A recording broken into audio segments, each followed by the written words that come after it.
Rádio Inverso. A vida tem muitos sentidos. Tem tudo numa torcida de futebol, milhares de pessoas. De repente, não se sabe exatamente como, eu pessoalmente nunca entendi como é que isso começa, né? Mas estão cantando a mesma música, né? Às vezes criadas na hora.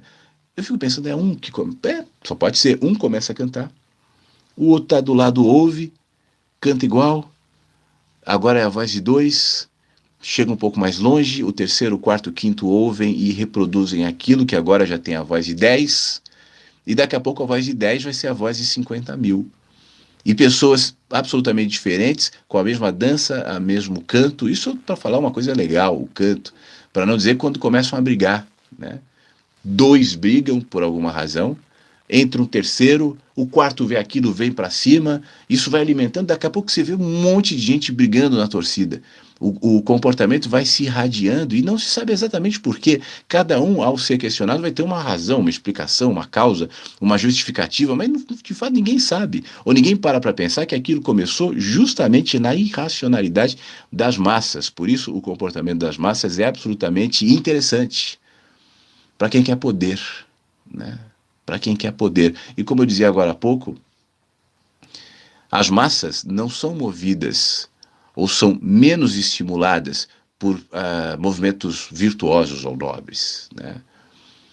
É muito mais fácil você movimentar a massa provocando nela o instinto de defesa, de sobrevivência, de guerra, porque o instinto já está instalado na gente. A virtude e a nobreza não necessariamente, até porque virtude e nobreza estão muito conectadas à nossa cultura também. Pessoalmente, eu sou nietzschiano nesse sentido, sobre a genealogia do bem e do mal. Eu não penso que são situações fixas, absolutas, né? Eu acho que o bem e o mal são relativos e são reflexos de um contexto, reflexos de um momento, pelo menos a nossa experiência em relação ao bem e ao mal. Não estou com isso dizendo, e aí vale novamente o reforçar, porque a nossa mente é binária, é reduzida, enfim. Eu não estou dizendo que não existe bem e que não existe mal. Eu acredito sim que se em mim existe a percepção, ainda que seja relativa e parcial, do que pode ser chamado de bem e mal, essa percepção nasce provavelmente de algo absoluto. Mas se é absoluto, não cabe nos meus sentidos, nem na minha linguagem, nem na minha ideia, nem na minha percepção. Por isso, toda a relação que eu mantenho com o absoluto é parcial. Isso inclui o amor, isso inclui a espiritualidade, isso inclui o bem, isso inclui o mal, né? Então, na gente, os instintos estão muito mais ligados à nossa experiência ética do que se reconhece muitas vezes como mal. O instinto da guerra. Por que eu relativizo, por exemplo, a guerra como não necessariamente algo definitivamente mal? Porque é justificado o instinto da guerra no homem pré-histórico que defendia o seu espaço, de outros animais que defendia a sua comida, a sua caça, a sua família, como hoje, né? Animais humanos também, de alguma maneira, a gente precisa se defender. Não à toa esse discurso do armamento, né?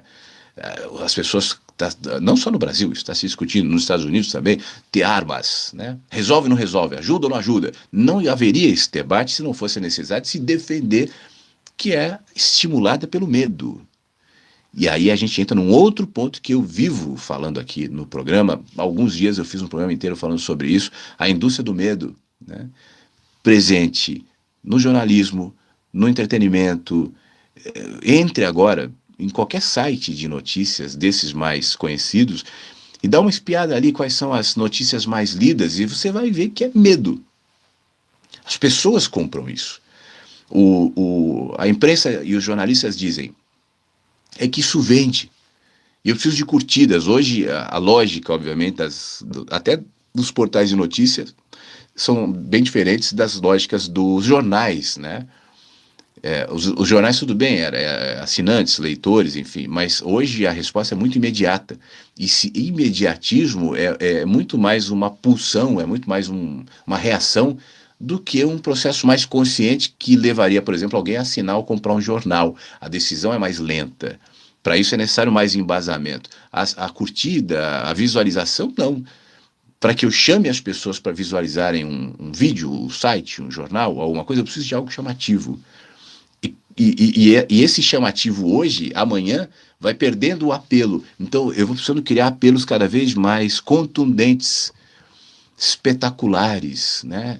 Me incomoda, às vezes eu vejo gente legal, com conteúdo legal, mas colocando uns títulos assim, bestas, nitidamente para chamar atenção. Aí diz, não, mas não tem outro jeito. Eu até entendo, mas é uma pedagogia. Eu acho que se alguém está querendo de alguma maneira promover consciência, não dá para aderir. Eu não vou botar aqui no meu vídeo treta, né? Sei lá, em cima, treta, veja, não sei o quê. É o que chama atenção. O que indica essa nossa ancestralidade, essa nossa reação. Então, para despertar essa reação, a imprensa, especialmente da internet, e obviamente que a imprensa impressa, televisiva, radiofônica, também segue esse mesmo comportamento, nos alimenta o medo. O medo reforça o nosso instinto de proteção. O Carlos falou sobre os debates, os donos da verdade e tal, mas isso está presente sempre. Quanto mais medo, mais eu compro. Rádio Inverso. A vida tem muitos sentidos.